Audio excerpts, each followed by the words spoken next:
electronics manufacturers, you could be a wire harness manufacturer, or you could be a print circuit board assembly manufacturer. Those two types of electronics manufacturing might operate completely different even within themselves. So an electronics manufacturer that's doing wire harness, they may care to have a source OEM part number because they care to maintain an internal part number in Cetec as well as an OEM part number,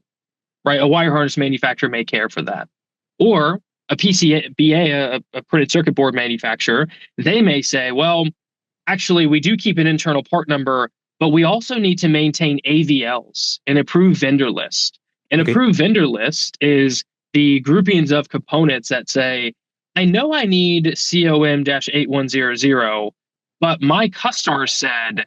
I can group together these 3 other manufacturer part numbers from 3 different suppliers or 3 different manufacturers, and I want to be able to call out on my BOM not just a single OEM part, but what Cetec calls a part spec group, which is simply, I have a primary COM-8100, but I also care to unpack that even further and want to call out COM-8101, 8102, 8103, or what have you, right? So that's also very unique to electronics to be able to perform swaps, whether in purchasing or whether on the shop floor, because your customer allows you to